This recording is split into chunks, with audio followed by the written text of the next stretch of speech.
क्या कोई मुख्यमंत्री अपनी पूरी सैलरी पार्टी को दान कर सकता है? क्या कोई प्रधानमंत्री अपनी निजी बचत और उपहारों की नीलामी से मिली रकम समाज सेवा में दे सकता है? भारत में ऐसे कई नेता हुए हैं जिन्होंने राजनीति के साथ साथ समाज सेवा में भी अपनी अलग पहचान बनाई। आज की इस स्टोरी में जानेंगे ऐसे 7 भारतीय नेताओं के बारे में जो अपने दान और सामाजिक योगदान की वजह से चर्चा में रहे। नंबर 7, नरेंद्र मोदी। प्रधानमंत्री नरेंद्र मोदी ने गुजरात के मुख्यमंत्री रहते हुए कई बार अपनी निजी बचत, कन्या शिक्षा और सामाजिक योजनाओं के लिए दान की। प्रधानमंत्री बनने के बाद भी उन्हें विदेशी नेताओं और विभिन्न संस्थाओं से मिले उपहारों की समय समय पर नीलामी कराई गई और उससे प्राप्त राशि को नमामि गंगे जैसी परियोजनाओं और जनहित कार्यों में लगाया गया। कोविड-19 महामारी के दौरान उन्होंने व्यक्तिगत रूप से भी राहत कोष में योगदान दिया।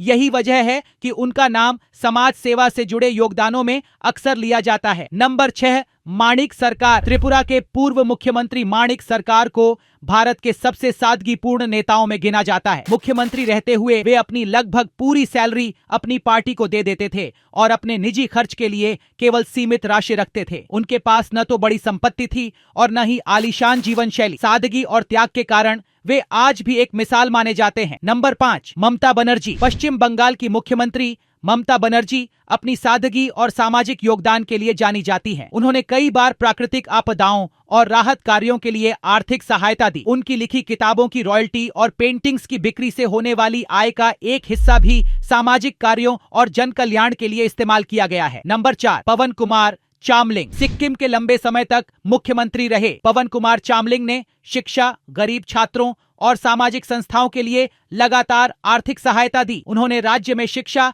और सामाजिक विकास को बढ़ावा देने के लिए कई पहल की। समाज सेवा में उनके योगदान की वजह से उनका नाम अक्सर उदार नेताओं में लिया जाता है। नंबर 3, अरविंद केजरीवाल। दिल्ली के पूर्व मुख्यमंत्री अरविंद केजरीवाल ने कोविड-19 महामारी सहित कई अवसरों पर राहत कार्यों और सामाजिक अभियानों के लिए व्यक्तिगत आर्थिक योगदान दिया। उनकी सरकार ने भी शिक्षा और स्वास्थ्य के क्षेत्र में कई योजनाएं चलाईं, जबकि व्यक्तिगत स्तर पर भी उन्होंने जरूरतमंदों की सहायता के लिए योगदान किया। नंबर 2, नितिन गडकरी। केंद्रीय मंत्री नितिन गडकरी सामाजिक और शैक्षणिक संस्थाओं को सहयोग देने के लिए जाने जाते हैं। उन्होंने कई मौकों पर आपदा राहत, ग्रामीण विकास, शिक्षा और स्वास्थ्य से जुड़े कार्यों में आर्थिक सहायता दी। सामाजिक संस्थाओं के साथ उनका जुड़ाव लंबे समय से चर्चा का विषय रहा है। Number 1, N Chandrababu Naidu. आंध्र प्रदेश के मुख्यमंत्री एन चंद्रबाबू नायडू ने प्राकृतिक आपदाओं, शिक्षा और स्वास्थ्य से जुड़े अभियानों में समय समय पर आर्थिक सहयोग दिया है। कोविड-19 महामारी के दौरान भी